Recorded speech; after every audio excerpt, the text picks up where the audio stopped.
Hi, I'm Justin. Also, I hate the way my voice sounds, so if you can do whatever Photoshop does to voices, make me sound awesome. And this is my lovely friend, The beauty in the eyes of the beholder, and it's just about getting into the seat of being the beholder. Hayley. I don't think you have to be particularly perceptive.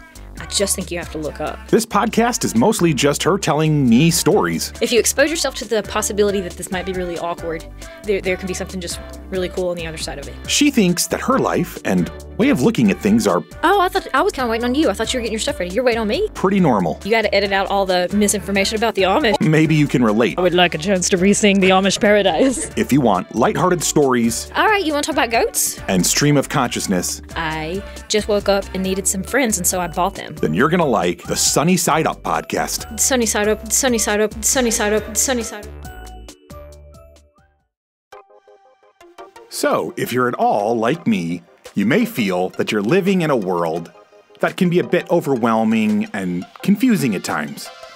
I'm also a huge fan of podcasts, documentaries, docudramas, stories, and of just information in general. Between all of that and the social media and news, sometimes our brains can feel like they're on overload. Hayley and I hope that this podcast can be something of an antidote to all of that. Like little jello shots of joy and distraction. None of it is too serious or really too informative. Mostly it's just two friends who have conversational chemistry talking about whatever enters the minds of relatively ADHD people. We hope you enjoy. Mob stuff, gangster stuff is fun to watch. It's not a thing I knew much about. Yeah. So in a class, a student out of the blue and just raised his hand and was like, what do you think happened to Jimmy Hoffa's body? Or where do you think Jimmy Hoffa's buried? And I was like, never have I ever considered this question, never been asked, don't even know the details. Yeah. This is just the thought and all, so many of the guys in the class had immediate answers, all of them different. Is that a thing? Is that a thing it's that people... not, but you know what? Do you know the question that went around on TikTok that wives... The Roman Empire. Thank you. Yeah. That one was real. Well, and apparently still is, because this was, I think yeah. this was just last semester, but multiple guys had thoughts on this. So I was reading a book called Killing the Mob. James, is it James O'Reilly? Bill O'Reilly. Bill O'Reilly, he's like a conservative news pundit. But spin zone dude. But now he does this really good series. I've read several of them. They're all good. Killing so-and-so. Yeah, killing Jesus, killing Lincoln, killing... Okay. Yes, yeah, and I've read a series. couple of them. Killing the Witches I was so excited about the Salem witch trials, and it was major stinker. But all of the others, super good. Killing Crazy Horse, wonderful. Killing Lincoln, excellent. Wow. Killing the Mob was really interesting, and it started out like Bonnie and Clyde and brought it all the way current through American organized crime and how the federal government tried to squash it. Mm-hmm. And it was super cool. I had no idea how connected the Kennedys were to the mob and the mafia. Frank Sinatra. Yeah. Joe Kennedy and Frankie. Yeah. And all of them. Yeah. But Frank Sinatra, did you know his connection to the mob? Absolutely. It's legendary. I had no idea. You didn't know? I was so ignorant to anything mob related. It was a great book. Maybe it wouldn't be a great book to other people who already knew these things, but to the noob over here, to the uninformed, I was super, super interested. And the mob influence even in politics, which everything influence in politics. My main point is going to be why the prohibition is actually what launched the mob. I'll tell you about my theory on that in 2 seconds. But there was a great podcast, one of those acted out ones, and I think it may have had I had a crush for just a quick minute on John Hamm, because when I watched Mad Men the first time, such a great show, and Hamm's character really captured me at first time. I had a little bit of a man crush on him, and then I got to accidentally bump into him, fly on the same airplane as him right when he closed that show. That was cool. But anywho, I think it was him, but I could be wrong, that did an acted out podcast on the kidnapping of Frank Sinatra's son. Wait, what? I didn't even Yeah. know that story. I've got so many things to learn. It's fabulous. It's one of these crazy Did they stories. ever get the kid back? Eventually, they did get the kid back. I don't want to give too much of it away. Like the kid started semi-cooperating with his captors at some point because they were kind of like they were kind of lovable. And anyways, one of the guys who was involved in the kidnapping syndrome. was actually interviewed. He's like interviewed in like the real guy is interviewed, I think, and gets to tell his part of the story in this podcast. It's pretty wonderful. But all of that to say, it was kind of like you kidnap Frank's son, who is, Frank is absolutely connected to the mob. Like, you guys are going to die a horrible death. But anyways, my controversial theory on how the United States essentially created the mob. Are you ready for this? Are you ready Yes. for this? Okay. This goes to my quite libertarian, I guess, bent on politics. It's why I would make like the left and the right would just viciously hate me. But anywho, easily done. Both sides are so ready to hate. They're ready to hate. It's not hard to be hated and by I'm both. obviously hateable. So especially I don't know why. It's the way my brain is. I come up with these ideas but anyways, legalizing or making alcohol illegal created the mafia. Yeah. Right. So by deciding that people weren't allowed to drink alcohol, took alcohol away from everybody, they created the mafia, because the mafia was kind of this weak, limp organization until they took away this thing that the public was absolutely going to consume. I don't care if you like it. I don't care what your moral view is. That's why we keep drugs illegal in this country now. Thank you. I had this same revelation, by the way. Okay, so Remind me to tell you what I learned about the Klan. Keep going. Okay, I can't wait to hear about the Klan. But let me tell you, so we made the mafia in this country what it was. It's still around to this day, but they're much more in legitimate business and all that stuff. So they're probably not quite as scary as they were. But anyways, we created them into the multi-gazillion-dollar force they are today. When I got done watching Narcos the first time, the first round of Narcos, I think it was Narcos Mexico. Which is also a phenomenal show because I like all things based on real life. So good. Is that more cartel based? Yeah. Okay. I remember seeing the intro for that. Maybe Apple Plus? No. That's Netflix. That one's Netflix. Okay. So good. Oh my God. It's such a great series. Okay. I was so blown away by how many hundreds of billions of dollars we send south of the border to make a white powder that is incredibly inexpensive to make, easy and inexpensive to make. And if they just regulated it and legalized it, you could take all the money that we pump south of the border to probably a handful, like I'm talking 500 to 1,000 absolute psychopathic maniacs who kill tens of thousands of their own people a year.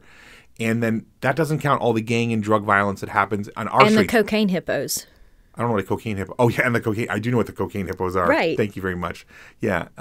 Anyways, has produced cocaine hippos, another casualty in this war, and all of that could be solved with a little bit of good old fashioned American. Get out of other just unplug your enemy's bounce house. Stop sending money. Unplug it. Yes. Yeah. Legalize it. Let's let the American capitalist dream go. Let's regulate it. Let's do all the stuff. And you would immediately crush all those drug empires. Overnight. Yeah. You defund them instantly. 100%. But it was significantly reshape Central American politics because everything, I didn't realize the extent to which everything is run by the cartel down there. Everything. Like the street vendor, I bought the corn, is it called street corn or am I making that up? Okay. I think so.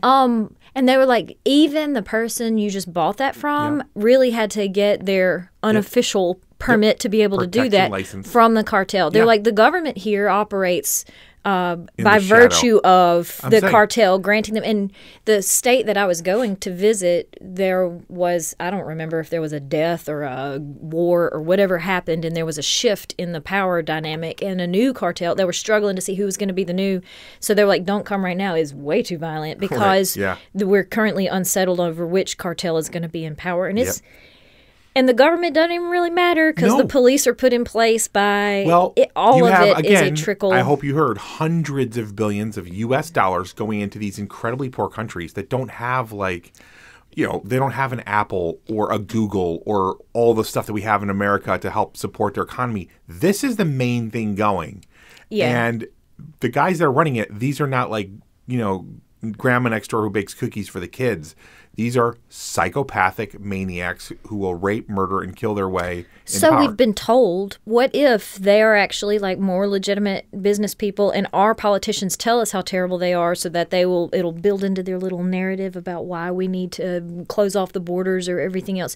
But I mean, so many times in Central and South America, they would have a very legitimately elected socialist-leaning government because that's what works for their country best. And according to every established political philosopher, that is a well-chosen political structure for their country, the little socialism or whatever. The United States would say, manifest destiny and Roosevelt corollary and all of this other stuff. And we go in and stage a coup and kill their elected leaders and say, this is what you need instead. And we instate somebody who is friendly to U.S. policies. That's a different issue of what government is best for. I'm not talking about government. But we put in somebody in their government who is friendly to U.S. policies and turns a blind eye to what's really happening. And what it is probably somebody who's in cahoots with letting the cartel do what they want to do, which the United States is okay with too, in order to exploit what other resources are in the country or let the banana company have all of the assets or whatever. Yeah, all of it is so I see what you're saying. There connected and backwards. There's so much blood on our hands as a U.S. citizen that we're not even aware of. It makes me lose sleep at night. I know, except... and then we're going to move on because I don't want to get too deeply political. About how all these little socialist countries, unfortunately, i.e. Venezuela, i.e. all the rest of them, and now as I get older, I'm going to start sounding like a more and more conservative maniac, and I promise. What if they're only poor because we exploited them into perpetual poverty? They might have done better and not been only the cartel has money if the United States would have just stayed out of it. Yeah. It's I get where you're going. The problem is the world is now we're world trade type of world, right? So where the majority of people aren't living on little plots of land growing green beans. That's just not what we are. So in that world, that reality, which was absolutely shaped by Western thought, and you can say it's been a great thing or a bad thing. We'll leave that for another podcast or thought. I tend to lean towards good, but I can get there. I definitely also think we've had, there's a lot of bad things, but regardless, that's just the world we live in. And the little countries that essentially the socialist guy essentially becomes a dictator, i.e. Venezuela, where he took a very prosperous, beautiful country. My favorite donut place nearby is this beautiful little Venezuelan lady who runs it, and she had to escape her own damn country because she was an entrepreneurial, capitalistic little lady making beautiful donuts in Venezuela, and then that freaking little dictator socialist dude just completely trashed their country because socialism works on paper, communism works on paper. Unfortunately, call it a glitch in human whatever, it doesn't work in real life. I wish it did. I desperately wish it did. I think the only people that can achieve high levels of socialism and do pretty good are, again, going to be our little neighbors in the Netherlands, Finland, those guys. Canada does okay, but Canada, again, lives upstairs from the U.S. It has an artificial... Most of Europe has I'll say this, according to the political philosophers, a small, homogenous population with a homogenous spread of resources hence, throughout. Netherlands, Finland, whatever. It's got to be the right situation. Right. If you have a small group of white people who have Which is why it would have worked well in these small Central American countries, because they were small enough with a homogenous enough population and resources that probably would have worked well for them. Okay, I'll give you here's why it doesn't totally work though. You got Nicaragua, which does not do drugs. They looked at all their neighbors and were like, we're not doing drugs. Okay? And so they're not a drug economy. There's little to no anything grown, shipped through Nicaragua just stays out of that mess. But they have a socialist government that has turned into essentially a dictatorship that now oppresses its people, and totally is driving their economy into the toilet. And I have, again, sister-in-law that lives there. Yeah. I don't want to say too much. I don't want her to, like, I can't imagine anybody in Nicaragua in the government would listen to our silly little podcast. But so we won't name any names. But you watch, like, her hubby is very entrepreneurial. He loves his people. He wants to raise them up. And the government cannot squish people like that fast enough. They're determined to drive their entire country right into the toilet. And they are not influenced by drugs because they decided a long time ago, like, we don't want to end up like Colombia. We don't want to end up like these other places. And so they're just poor, good old-fashioned poor.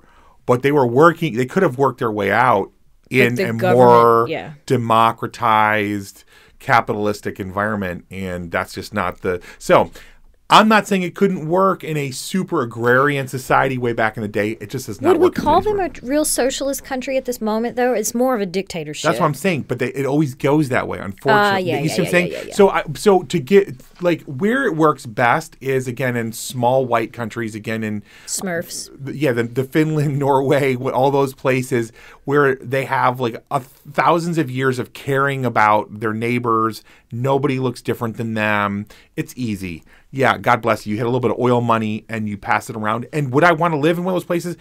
Probably. Like, they're pretty dang great. Yeah, consistently voted happiest countries on earth. Happiest, great education. I mean, like, I'm not trying to say, like, that's a great, I will totally give you, it works there. I just don't know, other than there, where socialism works. And even their brand of socialism is carefully balanced by a healthy amount of democracy, capitalism, and all the rest of the stuff that makes the general Western world sort of work now. So anyways. The citizenry needs some power. Absolutely. Otherwise it would absolutely descend into dictatorship. Got a little more political heavy there, and I don't want to bore you with that. And so if we may digress. Yes, please. Let's go back to sunny side up stuff. Hello, lovely friends. Thank you so much for hanging out with us. And it would mean the world if you would tell other people about this podcast and maybe even spam your social media accounts with just how much you're enjoying it. If you are, of course. Also, commenting and rating us on whatever platform you're downloading or streaming from is incredibly helpful to a little startup podcast like this one. On the other hand, if you are dissatisfied with your listening experience, please leave all of that hate on someone else's podcast. Just maybe to confuse them a little bit, right? But most of all, we hope you keep looking up and looking for the sunny side of life.